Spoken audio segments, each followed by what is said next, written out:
Hello guys, നമ്മൾ ഇന്ന് ഈ വീഡിയോയിൽ നോക്കാൻ പോകുന്നത് എങ്ങനെയാണ് ഇൻഷോട്ട് ആപ്ലിക്കേഷനിൽ മലയാളം ഫോണ്ട് ആഡ് ചെയ്യുക, അതെങ്ങനെ നമുക്ക് യൂസ് ചെയ്യാം എന്നൊക്കെയാണ് നമ്മൾ ഈ ഒരു വീഡിയോയിൽ നോക്കാനായിട്ട് പോകുന്നത്. അതിനായിട്ട് നിങ്ങളുടെ ഫോണിലുള്ള ഇൻഷോട്ട് ആപ്ലിക്കേഷൻ നിങ്ങൾ ഓപ്പൺ ചെയ്യുക. ഓപ്പൺ ചെയ്തതിന് ശേഷം നിങ്ങൾ വീഡിയോയിലാണോ അതോ ഫോട്ടോയിലാണോ നിങ്ങൾ മലയാളം ടെക്സ്റ്റ് ആഡ് ചെയ്യാനായിട്ട് ഉദ്ദേശിക്കുന്നത്, ആ ഒരു വീഡിയോ അല്ലെങ്കിൽ ആ ഒരു ഫോട്ടോ ഇൻഷോട്ടിലേക്ക് ആഡ് ചെയ്ത് കൊടുക്കുക. ഞാൻ ഇവിടെ ഫോട്ടോയിലാണ് കാണിച്ചു തരുന്നത്. ഞാൻ ഈ ഒരു ഫോട്ടോയിലാണ് മലയാളം ടെക്സ്റ്റ് ആഡ് ചെയ്യാനായിട്ട് പോകുന്നത്. അതിനുശേഷം നിങ്ങൾ ഈ ഫോട്ടോ ഓപ്പൺ ചെയ്യുക. അതിനുശേഷം നിങ്ങളുടെ ഫോണിലുള്ള ഏതെങ്കിലും ഒരു ബ്രൗസർ നിങ്ങൾ ഓപ്പൺ ചെയ്യുക. ഓപ്പൺ ചെയ്തതിന് ശേഷം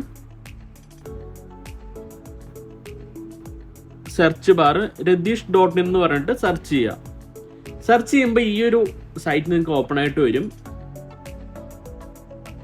ഈ ഒരു സൈറ്റ് ഓപ്പൺ ആയി കഴിഞ്ഞെന്ന് വെച്ചാൽ നിങ്ങൾക്ക് എന്താണോ നിങ്ങൾ മലയാളത്തിൽ ടെക്സ്റ്റ് ആഡ് ചെയ്യാനായിട്ട്, നിങ്ങൾ എന്താണോ മലയാളത്തിൽ ടൈപ്പ് ചെയ്യാനായിട്ട് ഉദ്ദേശിക്കുന്നത്, ആ ഒരു കാര്യം നിങ്ങളിവിടെ ടൈപ്പ് ചെയ്ത് കൊടുക്കണം. ഇവിടെ നിങ്ങൾ മലയാളത്തിൽ വേണം ടൈപ്പ് ചെയ്ത് കൊടുക്കാൻ.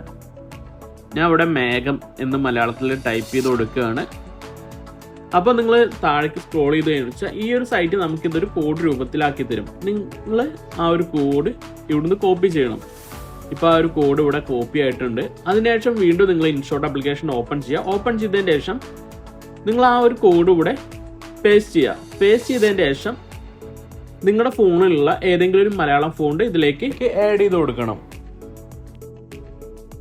ഞാനിവിടെ ഈ ഒരു മലയാളം ഫോണ്ടാണ് ഇതിലേക്ക് ആഡ് ചെയ്ത് കൊടുക്കുന്നത്. ഇപ്പം നിങ്ങൾ നോക്കിക്കഴിഞ്ഞാൽ വെച്ചാൽ ആ ഒരു മലയാളം ഫോണ്ടിൽ ഞാൻ മേഘം ടൈപ്പ് ചെയ്തത് വന്നിട്ടുണ്ട്.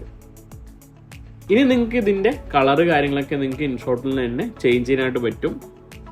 നിങ്ങൾക്ക് ഇഷ്ടമുള്ള കളറ് നിങ്ങളുടെ വീഡിയോയ്ക്ക് അല്ലെങ്കിൽ നിങ്ങളുടെ ഫോട്ടോയ്ക്ക് അനുസരിച്ച് നിങ്ങൾക്ക് മാറ്റാൻ സാധിക്കും. അതല്ല നിങ്ങളുടെ അടുത്ത് ഒരുപാട് മലയാളം ഫോൺ ഉണ്ടെങ്കിൽ നിങ്ങൾക്ക് അതും ഇതിലേക്ക് ആഡ് ചെയ്തിട്ട് യൂസ് ചെയ്യാനായിട്ട് പറ്റും.